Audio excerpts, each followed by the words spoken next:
and it's saying it's preparing to live stream the meeting. Are you prepared, Toppy? You getting your 3x5 index cards all in a row there? All And right. saying preparing to Hang on, DJ. stream. Mm-hmm. Yeah, don't say anything yet. There's a lot of voices on here. Okay.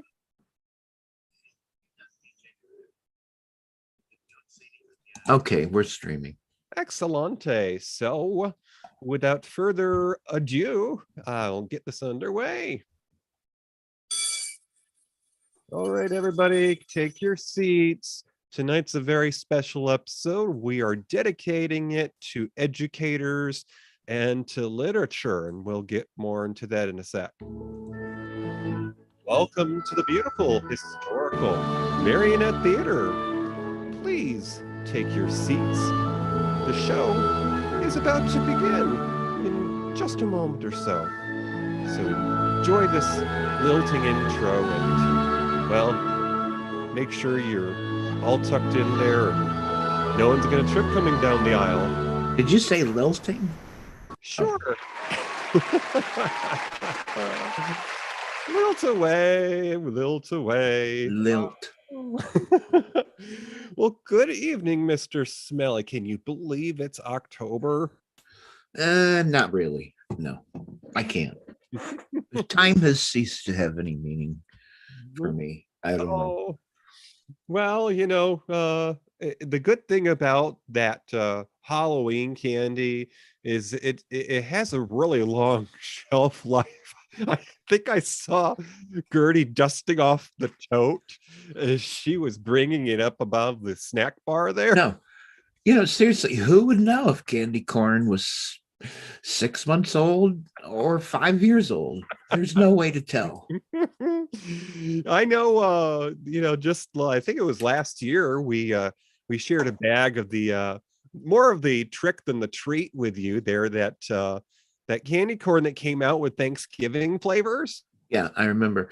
And to be honest with you, I guess I'm in the minority, but I really like candy corn. Mm-hmm. And I think I may have liked those Thanksgiving flavored candy corns even more. Oh, well, I didn't mind a few of them. Some of them were pretty interesting, like the carrot one. It was like a ginger glazed carrot, and then the cranberry sauce one. Those were kind of normal flavors, but okay, if you say there was a ginger glazed carrot in there, then I guess I'll have to believe you. I do not remember that one. Easily the most wretched one was the green bean one, which tasted like rancid Flintstones chewables to me. Oh, that's horrible. Oh, God. But they came out with a new variety of it this year. It's called Tailgate because it's it's supposed to celebrate the spirit of sporting events where you do a little cookout out of the back of your vehicle and you do hot dogs and hamburgers. And yes. Okay. All right. I do not want a candy corn flavored like a hot dog. No. Well, and then they had some sort of normal flavors in there. Like there was a fruit punch one and I think like a sherbet one. Those were completely fine. But I'm right there with you on the hot dog one. Yeah. No. I think I'd rather lick the floor of a public bus.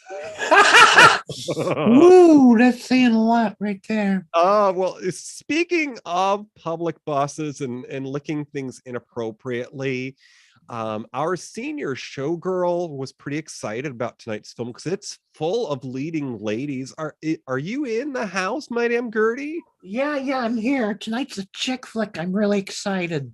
Oh, now were you and your gal pals all lined up to see this when it came out? Yeah, I kind of remember. We were really high. But I mostly remember it. I also mostly resemble it. Anyways. Check her pockets for those Sharpies, Stoppy. Okay. Well, if she'll get down to the stage there, we'll get things underway. Okay, I'm going. There she goes. Yeah, baby. Here we go. Finn is a graduate student and bride to be who's finding it difficult to concentrate on her writing while her fiance remodels their home. Seeking quiet, she finds herself amidst her grandmother's quilting bee and is inspired by their stories, each of love lost and missed opportunities. Will Finn finish her thesis before the big day? Is she doing the right thing marrying this man? Put on a kettle and grab a thimble and your reading glasses, and I don't know, maybe pass around a doobie. It's time for How to Make an American Quilt, starring Winona Ryder and Ellen Burstyn. Take it away, fellas. What do you get when you take a dash of the silver screen? A pinch of golden oldies, and a smidgen of screaming. It's time for Matinee Minutia with your hosts DJ and Toppy.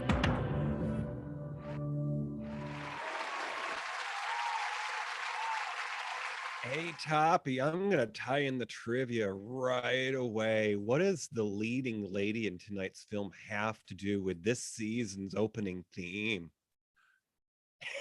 This season's opening. Stranger Things. Yes. Yeah, baby, I got it. So for those of you who maybe have been falling asleep in class, because we are talking about educators for a little bit tonight, each season we take a little bit of a twist with our opening theme, and we put a different film and TV show and series in that opening background there. So yes, tonight's leading lady, Miss Winona Ryder, is part of Stranger Things, the Yes. theme you hear at the end of this. And by the way, DJ, I want to give you credit because you create that opening every year. And also just to remind people, DJ writes Gertie's script there for the intros, and I think he does a great job every time. So thanks, DJ. Oh, thank you. Now, speaking of writing, as I said in the very beginning, tonight's a very special show. We're dedicating it to educators and to literature. And more importantly, I just wanted to go ahead and mention that I was inspired to dedicate the show tonight because um, it came to my attention recently that a favorite high school teacher had passed away. My English teacher, Miss Carla Butler, who actually grew up in the day of Woodstock, if you believe it.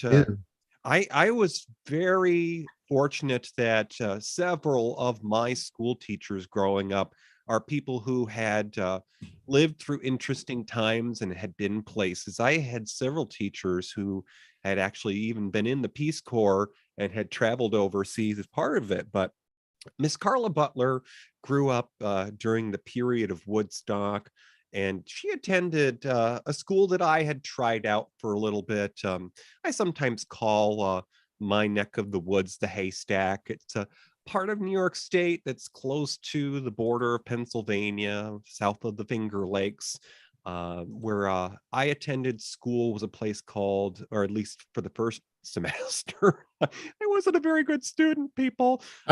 Mansfield University, but we're dedicating this to Miss Carla Butler tonight because in my senior year of school, we had a week before finals, and as people were able to do in those days, back in the 90s, I brought a recorded copy of a movie off of television into class, and this had actually been a book before, so it had a dual purpose. In Miss Butler's class, we would now and then watch a movie that was based upon a well-known book. So that was one of Miss Butler's ways of getting her students engaged in literature, was to see how this was adapted for the big screen and what the differences were. Nice. Yes. So, but also to literature, of course, because How to Make an American Quilt was based upon a novel by, believe the author's name is Whitney Otto, and we'll talk about that more later. But Toppy, just to get things set up, what do we normally do? Well, before that, I just want to say something about some teachers I've had. Oh, certainly, yes, because this is open forum tonight. Even if you're in the chat room and want to share a good memory of school, just drop that in there and we'll try to read those for you. Toppy, what are some good memories you have of school days? Well, I got to tell you, I went into school around the time when there were a lot of young people coming into teaching, and they all had new alternative ideas. And this sort of progressive kind of teacher and administrators came in and they said, wow, we should try new things. We should try different new things. And so, my third year of elementary school, I went into an alternative school. It was a public school, but they built this new building and it was a school without walls. Ooh, Ooh. the school without walls. That meant that there were no closed-in classrooms. There was this little corner for that class, and then over here there was a little sort of partitioned off, but not really, another class. Why we didn't all hear everybody else in the next class, I don't know. But anyways, it was considered new and advanced, and we were going, and we had no schedule. Okay. And we could run around and do anything. And I did. And then, it was all considered, well, you're just being a creative little Mr. Man, aren't you? And in fact, I learned nothing. And third grade was a complete waste of time. And the district abandoned this open wall school and said, let's go back to more traditional ways, because everybody flunked out that year. I swear to God that happened. Anyways, I just want to say finally and quickly, my best teachers were all teachers that retired the year after I had them, which maybe means I busted them all. I'm not sure. But what I think it really means is the teachers I most remember were the eldest teachers, the teachers that had been around forever. And damn, they were good. And I'd sit here and recount their names if I could remember them. But offhand, I can't. But I swear to Jeebus, especially in high school, I had 3 teachers, and that was their last year. Mrs. Weeks, I just remembered that. Doc Zine, I remembered the other one. They were teachers who retired the next year, and they were so good. They were so good. And I'm not sure.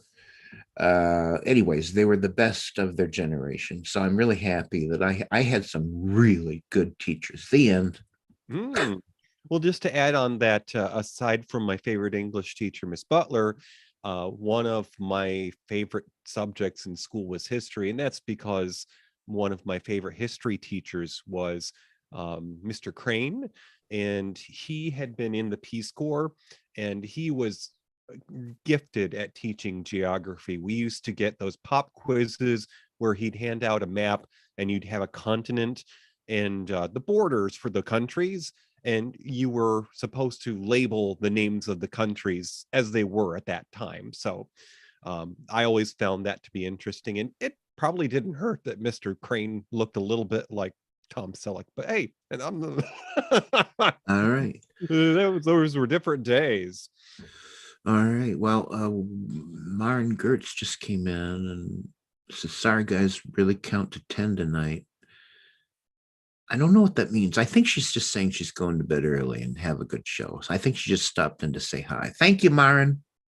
Yes, thanks for stopping by. All right, Toppy. So what is one of the things that we do here to set things up? Well, we want to look at the year this movie was released. So let's, DJ, let's go back in history and say what was going on in the year 1995. Okay, so U.S. history in 1995. Oh, it's a long list here, and we're going to start off with hacker Kevin Mitnick. He was arrested by the FBI and charged with breaking into some of the United States' most secure computer systems. And in Denver, Colorado, Stapleton Airport closed and was replaced by the new Denver International Airport. Oh, some of the legends are that it could have been haunted or on sacred ground, and it's the largest airport in the United States when it opens in 95. Astronaut Norman Thagard becomes the first American to ride into space aboard a Russian launch vehicle. The U.S. Congress passes the Child Protection and Obscenity Enforcement Act. This requires producers of pornography to keep records of all models who are filmed or photographed, and that all models be at least 18 years of age. That would be nice. Thank you. At least in the United States. You can't. Yeah, never. Let's not speak of that. No, Microsoft released Windows 95 in 95. Why'd they call it that? G95. Okay, first ever full-length computer animated feature film. This is going to make everyone feel old. Toy Story was released by Pixar and Walt Disney in 1995. Good God. U.S. President Bill Clinton signed the National Highway System Designation Act in 95, which ended the federal 55 mile per hour speed limit. So the states could decide how fast you drove in their states. I guess that's the best way. I mean, I don't know. 55 saves lives. That used to be the how they promoted that 55. 55 saves lives. Now here in some parts of the country, and I want to say it's Montana, they have a leisurely driving pace, kind of like what is it in Germany, the Autobahn? You drive as fast as you can, I think. Leisurely. Gotcha. All right, I got just one count them. One celebrity voice. And that's Ireland Baldwin. Yes, you guessed it. It's one of them. They're Alec Baldwin offsprings. And she's now actually Mrs. Justin Bieber. So there you go. So she had the coloring before he filled it in. Oh, Lordy. Oh, Lordy. Lordy McLord, Lord. There you go. DJ said it. I didn't. So tonight's discussion is about a film, How to Make an American Quilt, and it was released in October of 1995. Now, when I got to see it, of course, it had already come out the year before because I caught it on, basically cable. But it came out ahead of the holiday season, which might explain why it wasn't no smash success. But, number one at the box office that year was Batman Forever, because, they just keep making them. So, of course, it's forever. Brought in 184 million, and in that time frame, it starred Val Kilmer, Chris Evans, and Jim Carrey as the Riddler. Number two in the box office in 95 was a favorite of mine with Tom Hanks, Mr. Kevin Bacon, and Lieutenant Dan, Gary Sinise. There you go. 13. That was a good one. Yes, and in the aforementioned first installment of the Toy Story series, Toy Story, brought in 146 million, and Tom Hanks was busy that year because he did the voice of one of the characters, Woody, and Tim Allen. He was involved back then.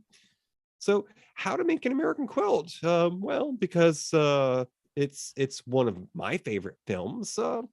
Usually those don't score very high, but that's up to your interpretation there.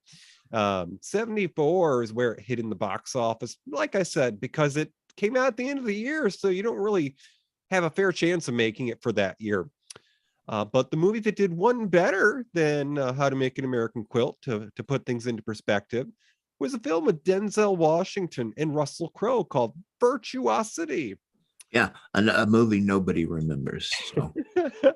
And another film that did just slightly less than How to Make an American Quilt is another of my favorites because it has Mr. Walter Matthau and Jack Lemmon, who's been in a movie that we've discussed before, My Fellow Americans, but it also has the legendary Sophia Loren in Grumpier Old Men. Grumpier because it's the sequel to the original. Yeah. Of course, was Daryl Hannah in it. So anyways, so Toppy, just to get things back on track here before we move on to our talk about the magician, because the marionette is a host many splendid things, including magic acts, and the director of the film is considered a magician. Let's go ahead and play the trailer for the film tonight so people know what it is we're talking about. Yes, indeed. He loves me, yes, he does. Come on. She got the way to move me, Chatty. She got the way to groove me. I've decided to go away for the summer. This makes Sam nervous. He thinks I'm leaving because last night he proposed to me. So he'll come pick me up in September? Maybe. Maybe not. But how do we even know if we're only supposed to be with one person for the rest of our lives? For as long as I can remember, my grandmother and her friends have been part of a quilting bee. Is this something you're making for the state fair? It's your wedding quilt, honey. Here comes the bride. Da, da, da, da. Why can't we love as many people as we want in a lifetime? What's your name? I mean, monogamy is really a very unnatural state. I brought these for you. Have you been talking to your fiancé about any of this? You're getting cold feet. I can see that same look your mother gets when she's gonna dump one of her boyfriends. That look. I never liked fool. They give people an excuse to do foolish things. I'm young. I'm supposed to do foolish things. There comes a time in every life I'm engaged to be married. So you just want a friendship thing? when planning for the future Which is forbidden. means looking at the past. Young lovers seek perfection. Old lovers learn the art of sewing shreds together and of seeing beauty in a multiplicity of patches. Universal Pictures and Amblin Entertainment proudly present the story of a young woman whose eyes are about to be opened Sometimes I wonder how exactly I got here. by the women who've seen it all. All right, let me ask you this. If you had to choose between marrying a lover or marrying a friend, who would you choose? Winona Ryder, Ellen Burstyn, Anne Bancroft, Alfred Woodard, and Kate Nelligan in a film by Jocelyn Morehouse, How to Make an American Quilt.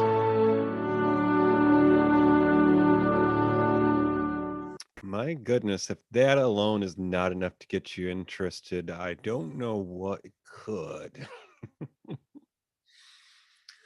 So Toppy, the director of the film, The Yeah. Magician, tell us about Miss Jocelyn Morehouse. I will. I just want to mention about the trailer is, for me, that's an example of a great trailer, a really good trailer. It's loaded with stuff, but nothing that reveals any plot twists or surprises or spoilers. And too many, way too many trailers these days do exactly that. So thumbs up for that trailer. By the way, you did hear right, Amblin Entertainment. The only reason this movie ever saw the light of day is that Steven Spielberg took interest in it and helped fund it. So good on him. Let's talk about the director. And I lost my notes for a minute, but they're back. We're talking about Jocelyn Morehouse. And she's Australian, don't you know? And she attended the Australian Film, Television, and Radio School in 1980. And in 1983, while attending, she completed her first short film, and it was called Pavane. And I tried like hell to find out what it was about, and I couldn't. So I don't know, but She then graduated from the university in 84 and started work right away as a television script editor. But she made her feature film debut in 91, writing and directing a movie called Proof, the story of which concerns the tribulations of a man named Martin, who is a blind photographer, a very sensitively told movie that starred Hugo Weaving, Genevieve Piccot, and Russell Crowe. Now, this movie earned her a lot of critical acclaim.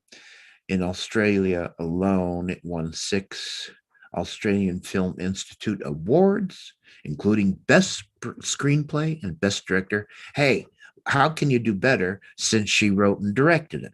Proof also won multiple prizes at various international film festivals and the coveted Sutherland Trophy at the British Film Institute Awards. So, talk about starting with a bang. She immediately followed up that success by making what became her first Hollywood blockbuster, and that's our movie tonight, How to Make an American Quilt. Most recently, Morehouse directed Tropo, an 8-part television crime drama series set in North Queensland for ABC Television, which debuted in February of this year, 2022. And I've not seen it, don't know a thing about it. Now, the movie, How to Make an American Quilt, is based on a novel by Whitney Otto. And just a few words about Whitney Otto. She was born and raised in California, and she attended the University of San Diego and the University of California. And it was her first novel, and it was a bestseller. Boom, bang, immediate success. And it won some awards. It was nominated for the Art Seidenbaum Award. Her subsequent novels also sold well. They were called The Passion Dream Book and Now You See Her. So I think the source material, this novel, original novel by Whitney Otto, is really important to this movie. Amblin Entertainment optioned the novel after it was released, and the producers, Kathleen Kennedy, Amblin co-founder Kathleen Kennedy brought on producers Sarah Pillsbury and Midge Sanford, who'd read the novel, and they really wanted to do it. And they persuaded Steven Spielberg to finance it. And so there you go. That's the story of how it came to be. And actually, turns out American Quilt was one of the last films to be produced by Amblin before the company was absorbed into DreamWorks.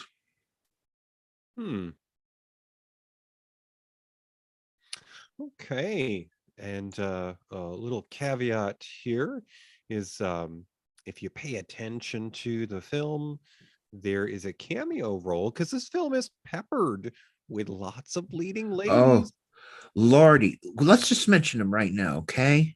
Okay. The whole cast. I mean, this isn't even the whole cast, and we don't have time to talk about all of them, but let me just mention the main cast: Winona Ryder, Anne Bancroft, Ellen Burstyn, Gene Simmons, Kate Nelligan, Alfre Woodard, Maya Angelou, Kate Capshaw, Rip Torn, Adam Baldwin, Esther Roll, and about 5 million other actors. So there you go. I mean, it's a cast of 1 million.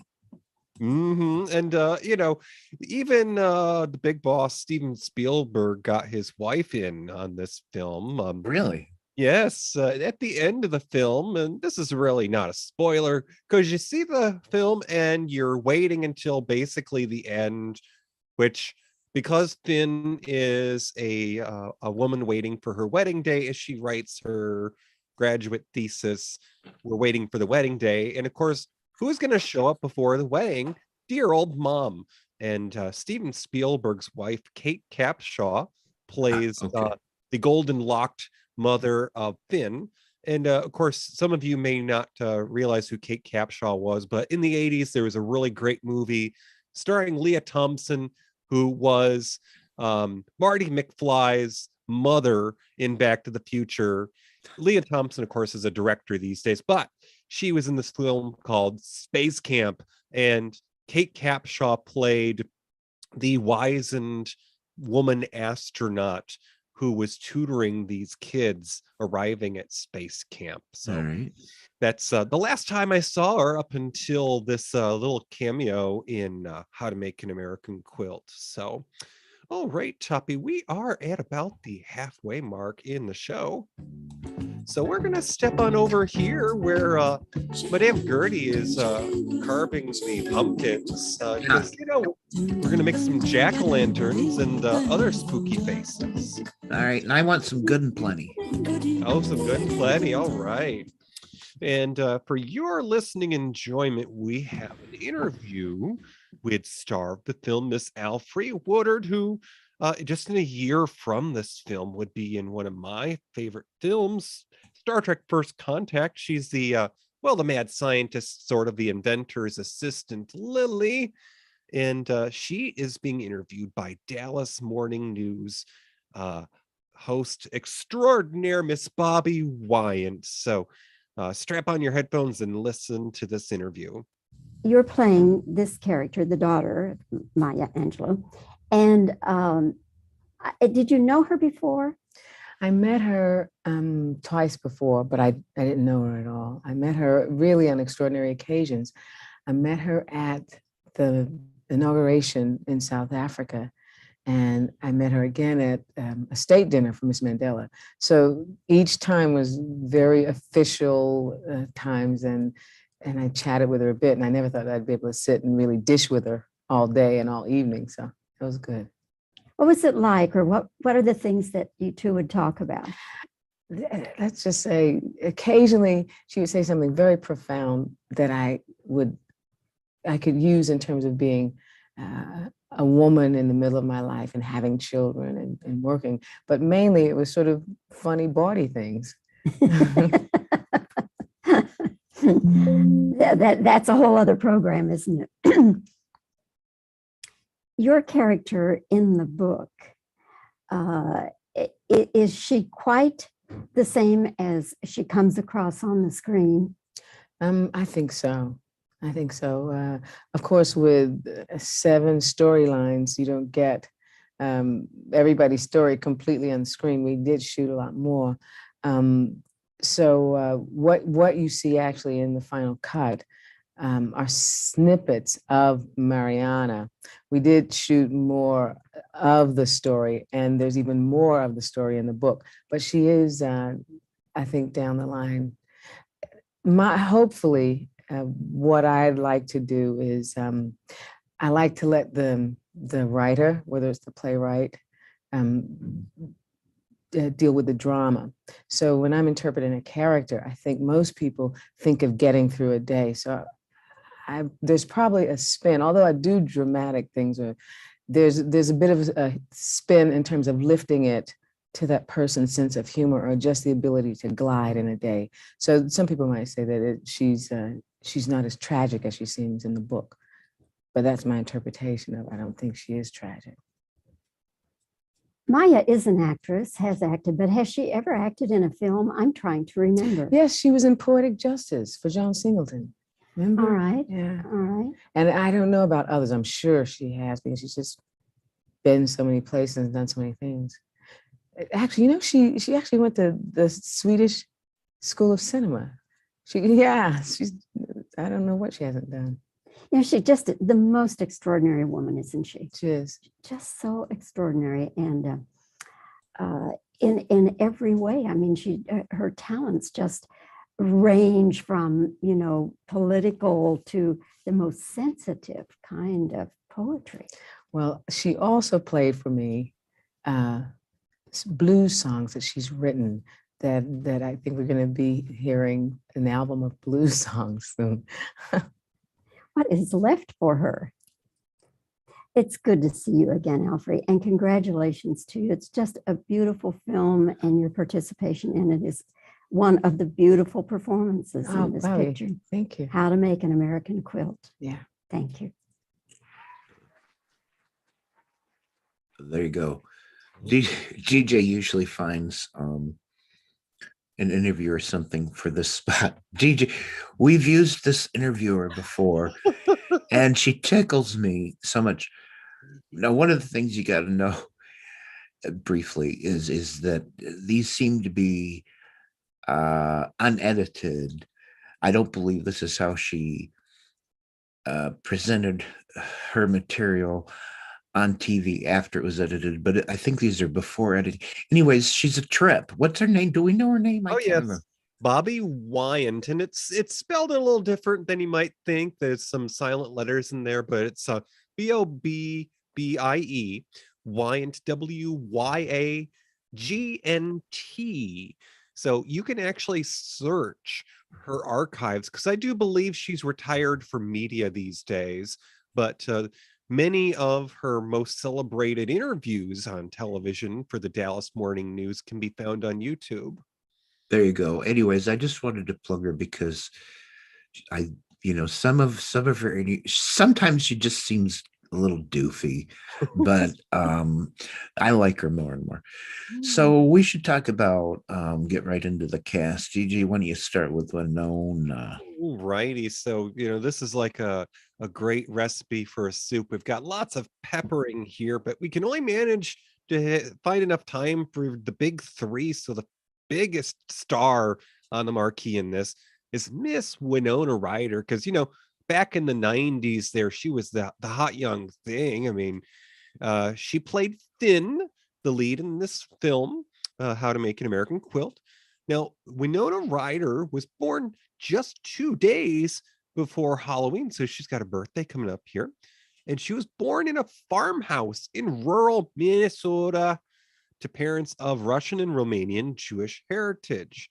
She was named after a nearby town. So she's not named after her aunt, her grandma. No. Just the nearest town, probably with, electricity. Winona grew up in a ranch commune in Northern California. It didn't have modern conveniences at the time. There's no electricity. And her mother was a video producer. Try that without electricity. And her father was an author. When Winona was 7, her mother began to manage an old movie theater in a nearby barn. Sounds familiar. And would screen movies all day. She allowed Winona to miss school to watch movies with her. So, early education. Winona's first film was in 1986 with one of the Coreys back in the 80s, because there was 2 Coreys, Corey Haim and Corey Feldman. In 86, she did a film called Lucas with Corey Haim and Charlie Sheen. And this was directed by David Seltzer, which was the future director of a film that I thoroughly enjoy with Tom Hanks and Sally Fields called Punchline, about a housewife who tries to make it on the comedy stage there. And Winona was cast in 10, not 1, 2, 3, 4, or 5, 10 double digits films in her first 5 years. Hot ticket here, including, of course, Beetlejuice. I'm not going to say it 3 times. That's bad luck. With Michael Keaton, Alec Baldwin, and Mensa member Gina Davis. And in 88, she also was in Heathers, which had Mr. Christian Slater and 90210 future actress Shannon Doherty. Heathers. And then in 1990, she met a future beau for a time, Mr. in Edward Scissorhands. She acted with Johnny Depp. That introduced her to the world of Tim Burton, and she did several projects with him. 1990, she also was in Mermaids with not only Cher, the legend herself, but Mr. Bob Hoskins, as well as up-and-coming child star then, Christina Ricci, before she was Wednesday Addams for a time. Now, How to Make an American Quilt was Winona Ryder's 16th film. So, she's got a few pages in her book there. And her film just before this was another of my favorites. Toppy and I have talked about this behind the curtain. It's one of rare remakes that's actually pretty darn good. Little Women in 95. It's what you might call a postcard film, which How to Make an American Quilt is kind of like that. It shows a region of California that you just want to stop by after you watch this. And Little Women in 95 starred Susan Sarandon, and it also introduced us to the likes of MTV star Claire Danes, and then Interview with a Vampire star Kirsten Dunst. And Winona's film after this was called Boys. Now, this is kind of a sleeper. It wasn't that great a hit.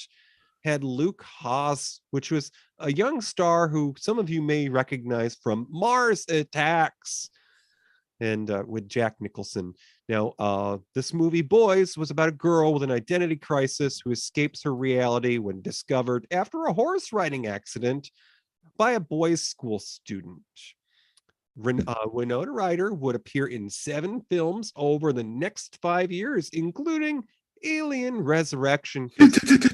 Oh, please. Let's forget that. Let's forget that one. Because Winona is a self-proclaimed huge fan of Sigourney Weaver. And is that why? Yes. Okay, I feel better about it now. I mean, I'm jealous. I'd love to have a cup of coffee with Sigourney Weaver. Well, I mean, I'd fish through the trash to probably get her cup. And Girl Interrupted also came out in 97. Now, that's another gem topic. That would be worth a future episode, because Winona was cast along with up-and-coming actress Angelina Jolie and Whoopi Goldberg. This is an institution with troubled young women. And in that film, Whoopi Goldberg gets to play a nurse. Tremendous film. Now, in more recent years, yes? Oh, I was just going to agree. Girl Interrupted, fantastic movie. In more recent years, Winona Ryder has appeared in all 4 so far, because there's a 5th season coming, of Netflix's Stranger Things. And let's hope it's the final season, because they have run out of material. No, I've enjoyed everything, but it's time. Let's have the final season. Thank you. Mm-hmm. And to date, Winona Ryder has a total of 69 acting credits. So pretty good for someone of her age. I was shocked to learn that she's only a few years older than myself, which I don't know.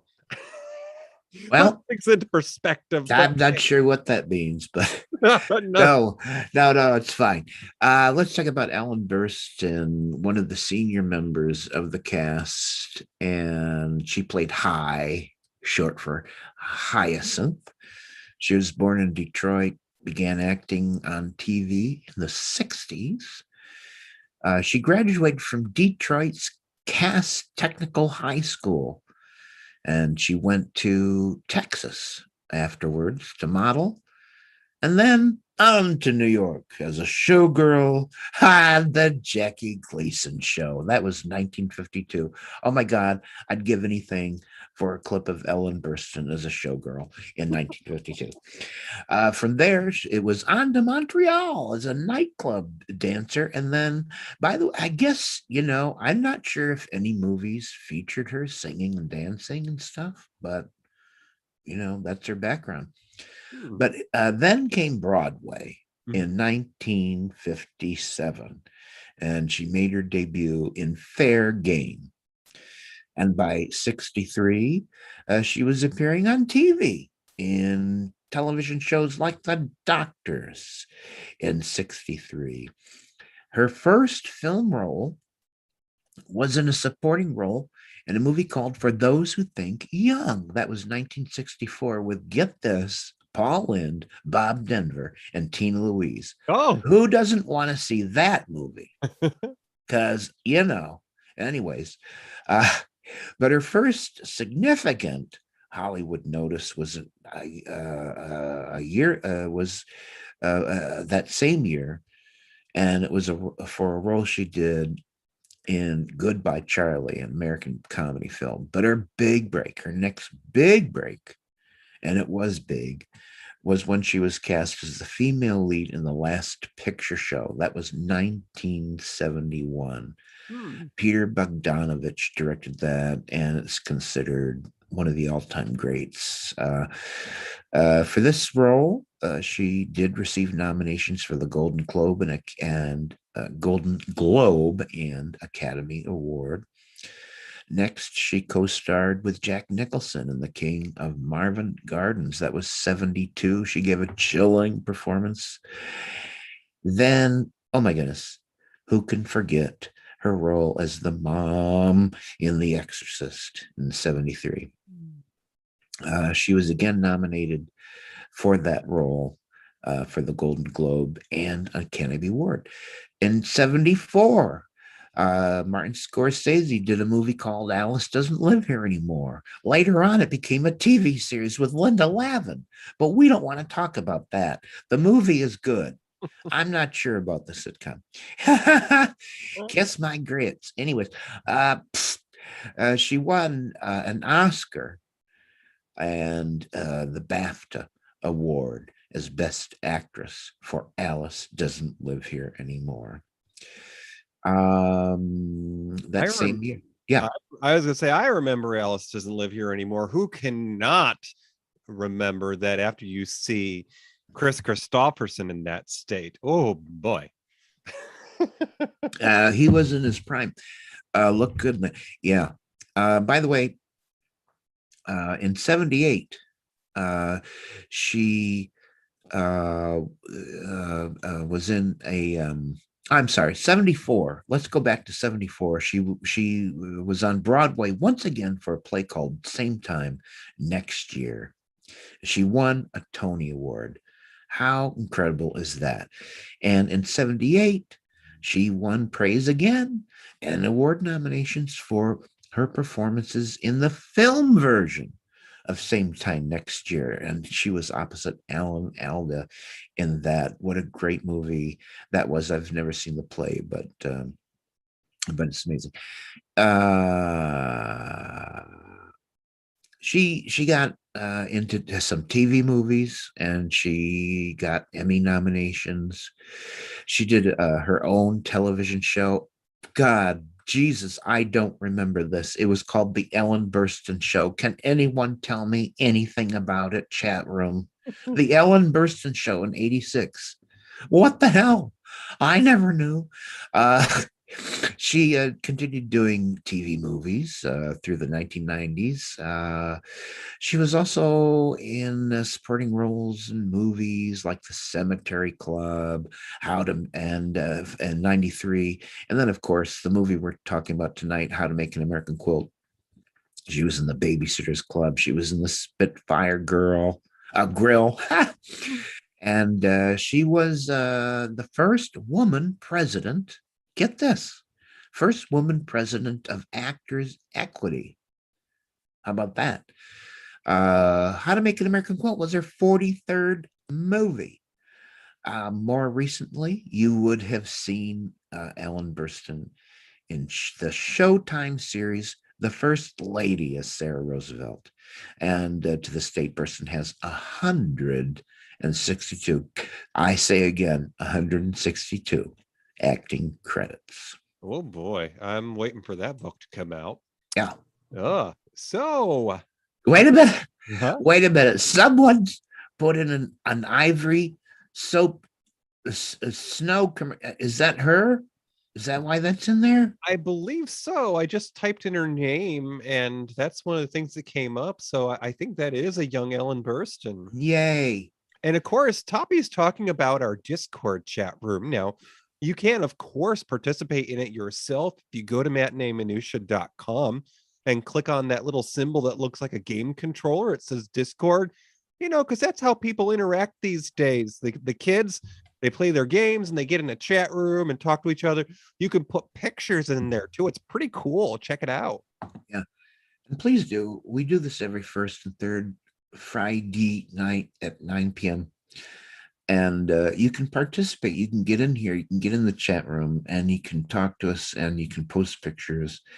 And don't forget, you can watch our fabulous faces on YouTube. Anyways. Oh, and by the way, this is my attempt at the grunge look, which was so popular in the 90s. Oh. I'm wearing a t-shirt, and then I have a button-down shirt over it. So it's kind of like the early 80s where they had the mullet where it was party in the back and business in the front. A little dress up, dress down. I've got a button down and a t-shirt on at the same time. Okay, very good, DJ. I'm wearing the old man who's freezing and has a knit cap. Yeah. That sounds like a Lifetime movie topic, and I'm waiting for the nominations to come out. There you go.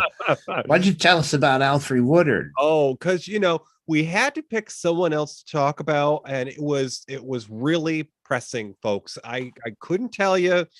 And the only other reason why I picked Alfre Woodard is because this is at the beginning of her career. I mean, not the very beginning, but when she was starting to be getting her most notable roles. No, you picked her because she was in a Star Trek movie. There's always a Star Trek connection. Oh, don't make me go holiday hard on you. And you can tell me about that.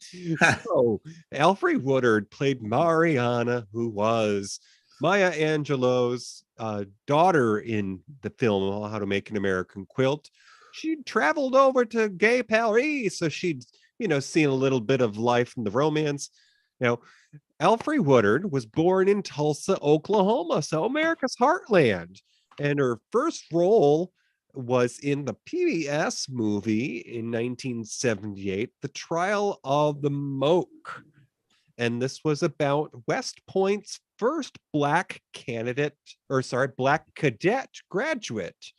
Now, also in 78, Woodard would be cast in a supporting role in Remember My Name, which was a film with Anthony Perkins, Jeff Goldblum, and Geraldine Chaplin. And this was about a female ex-con who stalks a married construction worker to his death because, it's 78. What else do we have? Okay, so as of September 13th of 2003, so after How to Make an American Quilt came out, Alfre Woodard held the record of being the most honored African-American actress in primetime Emmy Award history until her win as Outstanding Guest Actress in a Drama Series for The Practice, a television series in 97. She was tied with Cicely Tyson at three primetime Emmy Awards apiece at that point. Now, Alfre Woodard won her first Primetime Emmy Award in 84 as Outstanding Supporting Actress in Drama Series for a 3-episode guest on Hill Street Blues in 81, as the mother of a young boy accidentally killed by a police officer. Now, her second Primetime Emmy Award came in 86 as Outstanding Guest Performer in a Drama Series, according a category which has been split into both male and female equivalents today. Then this was for the pilot episode of LA Law in 86. She played a woman dying of leukemia who claims to have been a victim of gang rape.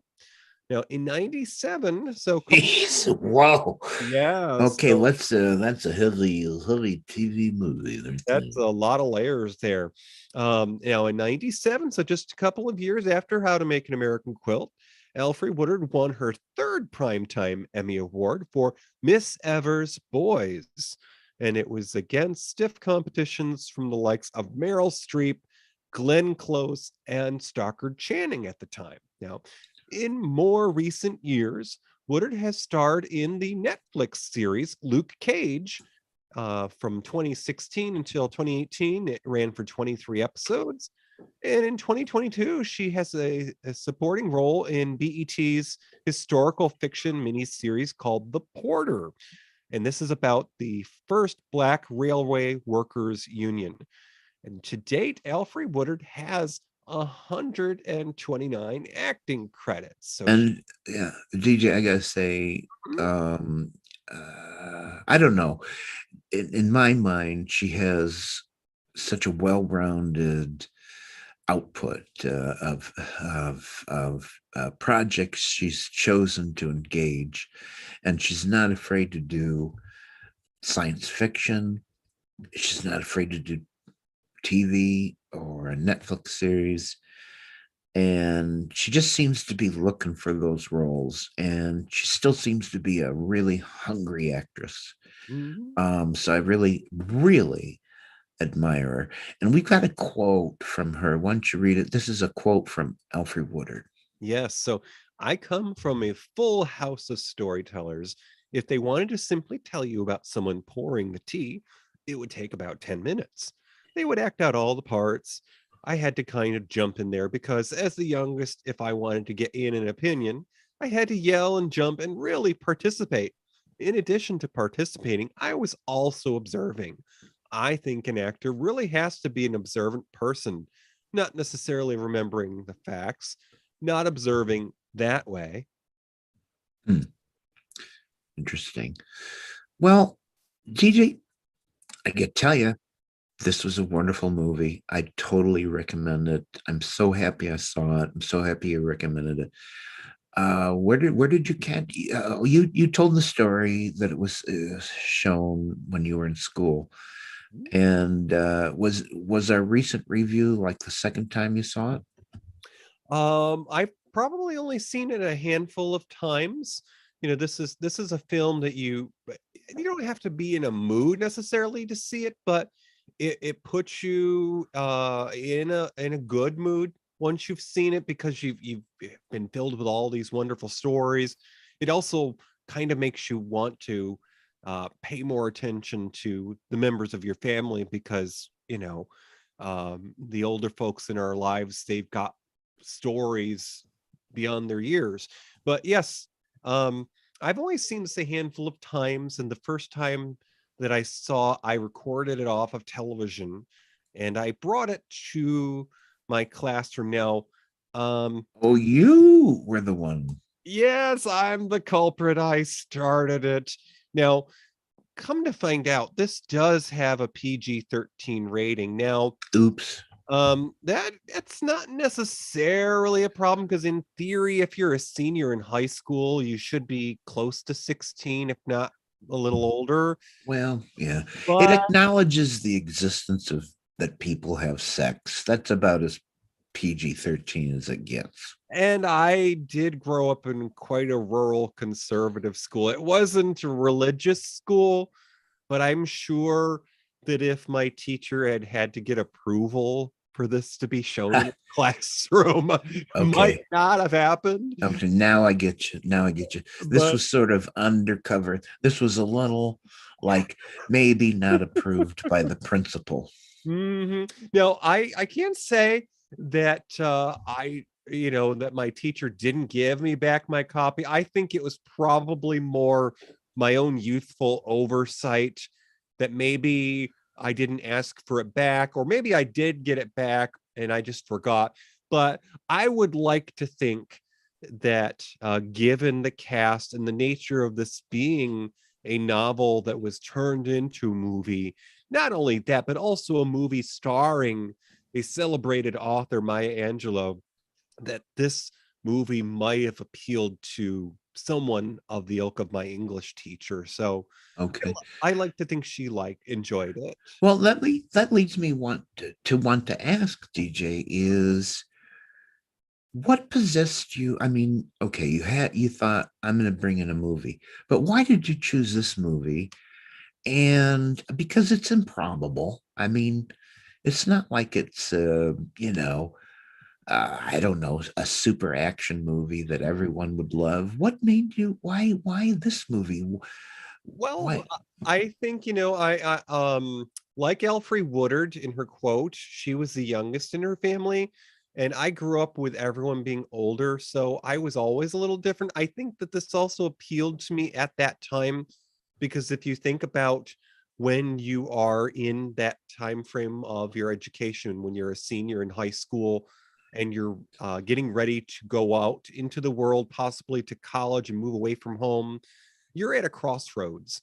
And so this character in How to Make an American Quilt, Finn, she's rather indecisive. As anyone who pays attention to the story as you watch this film, she's written several master's theses, and her family is getting a little annoyed with her having to start over because they thought what she wrote the last time was pretty good.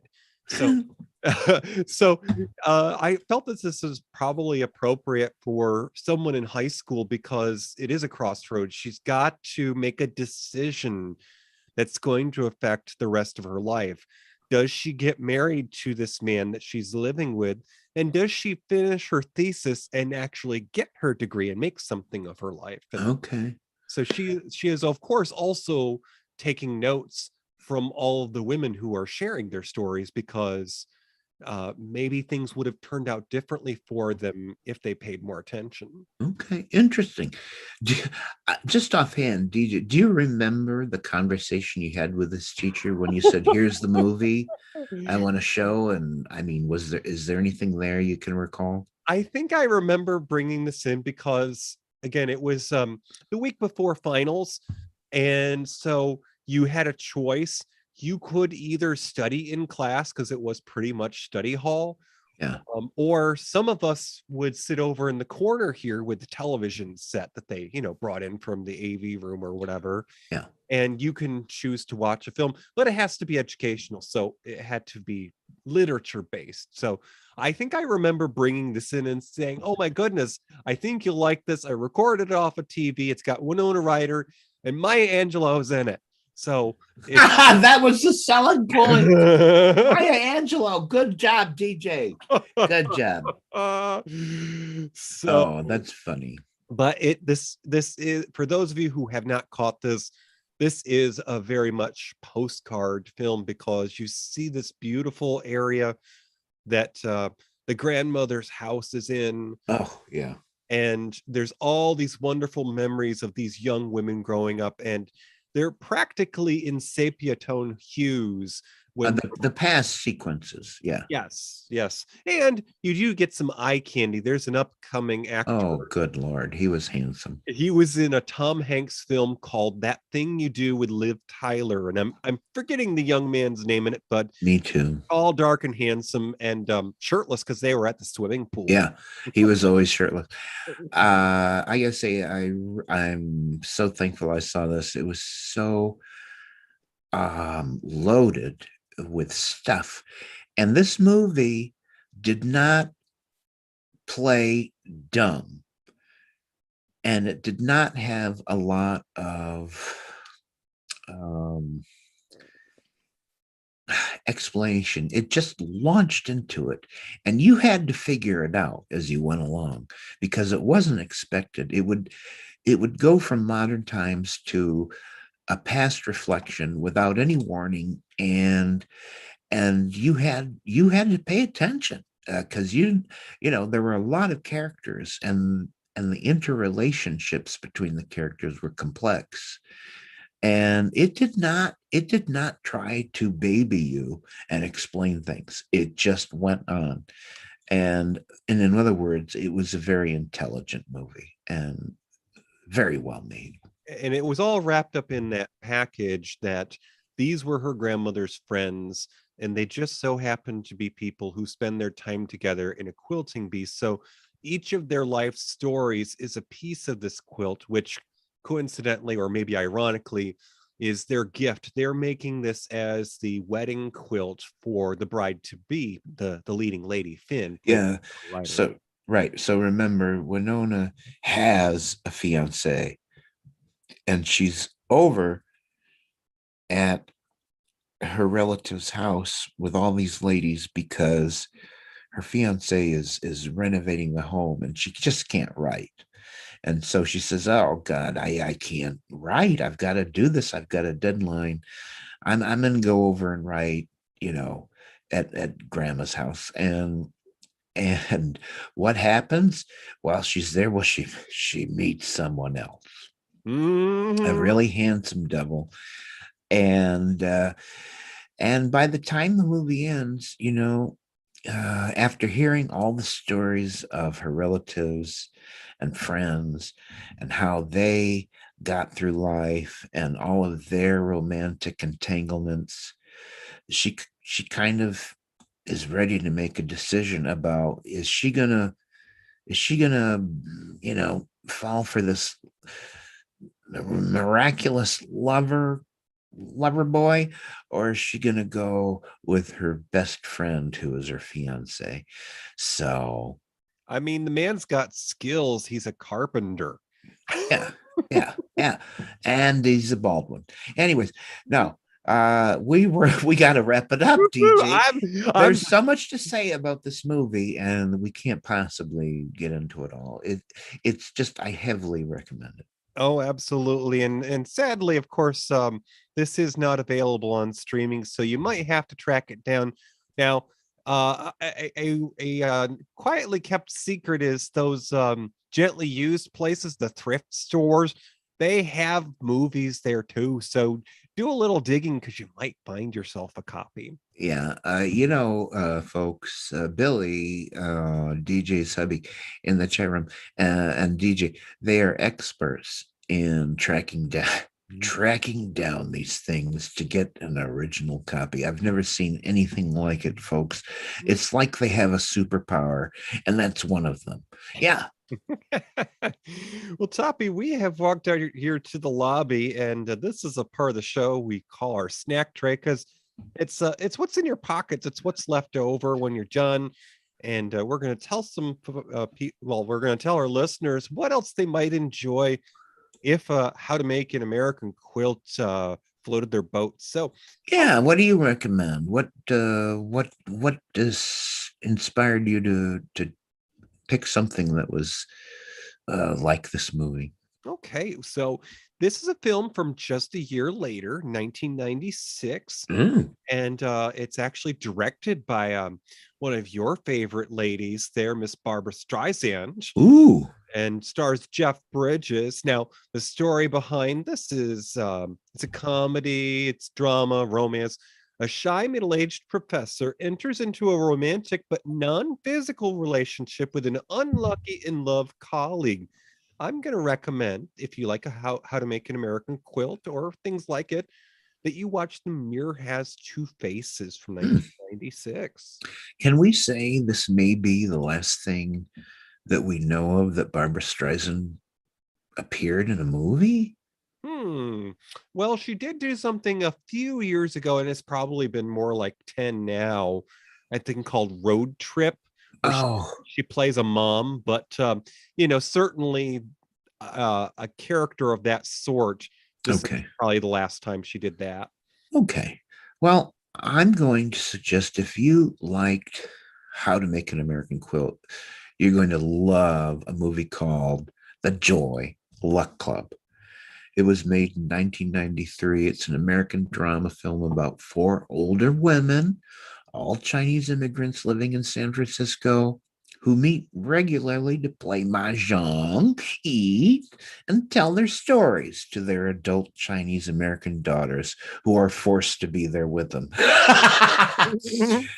And it reveals the hidden pasts of the older women and their daughters, and how their lives are shaped by the clash of Chinese and American cultures as they strive to understand their family bonds and one another.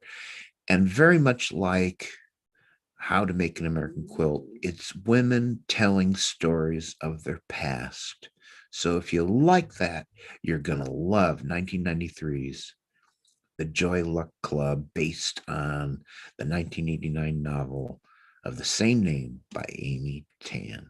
And I have seen that film, and I will just say that it's probably one of the only films I've seen Andrew McCarthy in that's a serious role.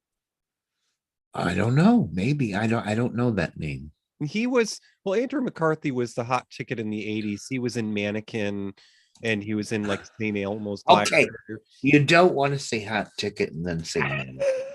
I'm sorry. That doesn't work. And he was in that early terrible flop that had a sequel, Weekend at Bernie's. But this was earlier. Well, not really earlier, but anyways, 93, Joy Luck Club. All right. So, Toppy, we're out here in the lobby, and many things have gone on here: burlesque shows, magicians. Oh, a whole mess of things. Yeah. But we got a bag of coins, right? Yes, sir. Could you hand that to me? Surely. Okay, we're gonna find out what's coming up next, and Put it in that gumball. yeah, and if you want to give a stab at it, a Halloween joke, you can set it up here. So we're gonna go ahead and find out what's next.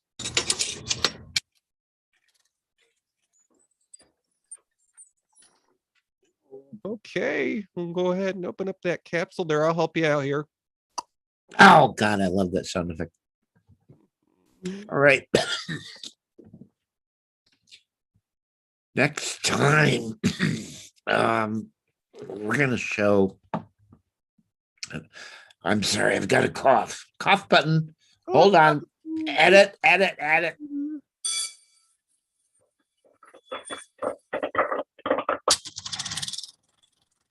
Everything's fine.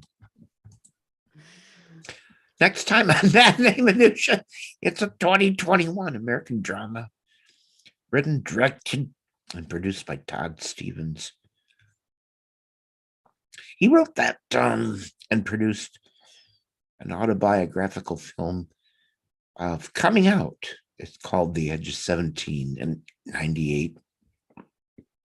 Our next selection is set in the small town of Sandusky, Ohio, where an openly gay and flamboyant former hairdresser and German expatriate played by Udo Kier reluctantly takes a job across town to style a dead woman's hair. That's the plot. You're going to love it. And it's called Swan Song. And it stars Udo Kier, Jennifer Coolidge, and Linda Evans. What? What you say? Linda Evans? Yes, Linda Evans from TV's Big Valley and Dynasty. Yes, that Linda Evans. So you're not going to want to miss that.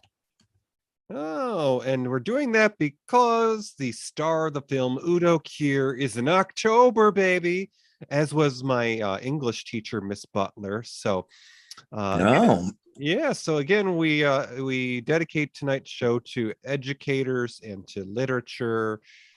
And I want you to invite you to come back here to the Marionette on Friday, October 21st, because we do this the first and the third Friday of each month. At what time, Toppy? Well, 9 p.m. Yeah. Yeah. Okay. So what did that classy old gal on the radio say when they wanted to say goodnight? Oh, she said goodnight, Gracie. Thank you for listening to Matinee Minutia. Our show streams live on the first and third Friday of the month. Go to univazpods.net. Click the tower for audio. Enter Discord for chat. You can find our show anywhere you listen to podcasts. Visit our webpage at matineeminutia.com. Tweet us on Twitter at Matinee Minutia. Find our group on Facebook. Have an idea for a show? Or why not let us know how we're doing? Email us at matineeminutia@gmail.com. Joe's Gone Wild with Matt and Tom. Speak up. The Smellcast by Tommy Smelling. Be heard. Tastes like burning with Tim and James. Unique voices in podcasting. The Shy Life Podcast with me, Paul the Shy Yeti. univazpods.net. Class is dismissed.